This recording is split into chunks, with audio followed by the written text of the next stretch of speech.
Bonjour et bienvenue. Aujourd'hui, on se lance dans l'exploration de textes assez particuliers. Ils viennent d'un blog, ça date d'avril 2008, puis c'est signé Dr Mourad Agha Daftardar.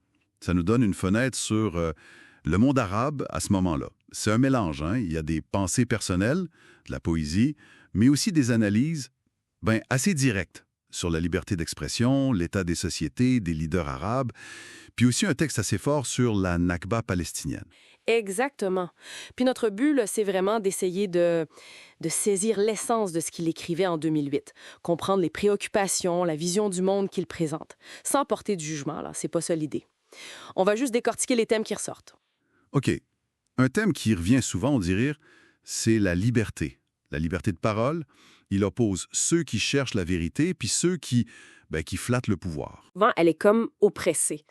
Entre le besoin de gagner sa vie, il utilise une expression arabe, nabshul arzak, fouiller pour sa subsistance, tu sais, puis les opinions différentes, tadarub al-azwaq, le conflit des goûts, c'est pas juste des mots, là.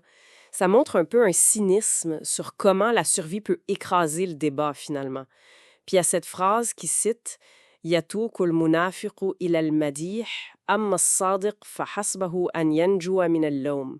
En gros, ça veut dire que l'hypocrite cherche les compliments, mais celui qui dit vrai espère juste ne pas se faire blâmer. C'est assez révélateur. C'est intéressant. Puis il compare ça avec l'Occident, non? Ouais. Est-ce qu'il idéalise ça ou... Il est quand même nuancé. Il dit que les libertés en Occident sont pas absolues, là, qu'elles ont leurs conditions, mais il trouve ça quand même pas mal mieux que ce qu'il voyait dans le monde arabe à l'époque. Sa critique est dure, surtout sur comment on traite ceux qui critiquent dans certains pays.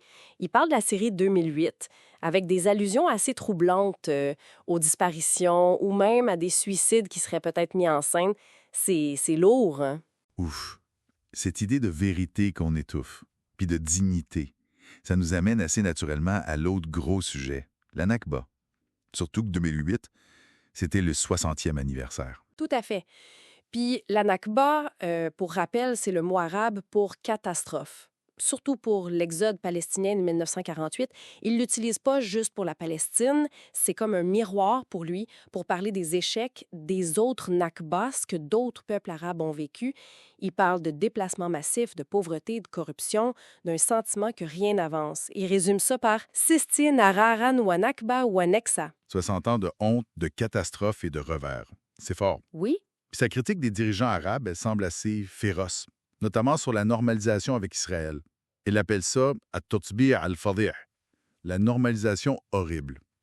C'est direct.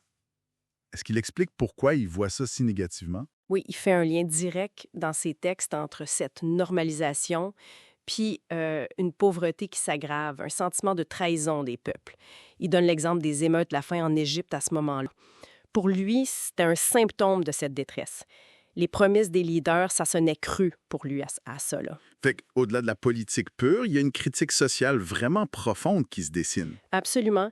Il décrit des sociétés où il y a plein de ressources, mais ça profite pas aux gens. La corruption, il la présente comme un vrai fléau. Il utilise des mots comme « qara sinatu zi'amati wa daya ». Les pirates du leadership et de la perdition. C'est une image puissante quand même. Très. Puis cette autre expression, « altihamul insana lil insan ». L'homme qui dévore l'homme. Wow. Ça peint un tableau assez sombre des relations sociales, tu sais. Oui, ça montre une fracture sociale, un désespoir qui pousse les gens à partir, à émigrer. Et ils ne voient pas ça comme avant, hein, quand les gens voyageaient pour apprendre. Là, c'est plus une fuite pour garder sa dignité face à une situation bloquée économiquement et politiquement. C'est intéressant aussi qu'il parle souvent de l'époque ottomane. C'est juste pour critiquer le passé ou il y a une nostalgie là-dedans? C'est un peu des deux, je dirais. Des fois, il critique, mais souvent, oui, on sent comme une certaine nostalgie pour une époque qu'il voit comme plus forte, peut-être plus unie, surtout quand il compare ça à la division, à la faiblesse qu'il décrit en 2008. Il va même jusqu'à dire que la grande révolte arabe contre les Ottomans était une waksa, un revers.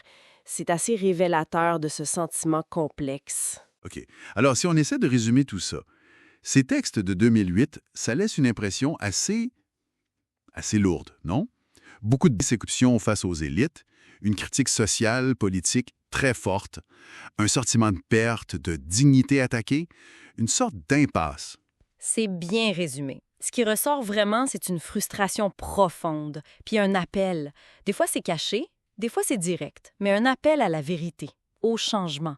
Les grands thèmes, liberté, justice sociale, dignité, le poids de l'histoire, c'est ça qui le préoccupe en 2008. On sent l'urgence. Pour finir, peut-être une question pour la suite. Ces idées-là, ces critiques de 2008, est-ce qu'elles résonnent encore aujourd'hui? Ou est-ce que les événements depuis, puis il y en a eu beaucoup, ont tout changé ou même rendu ça dépassé? Voilà, de quoi continuer à réfléchir.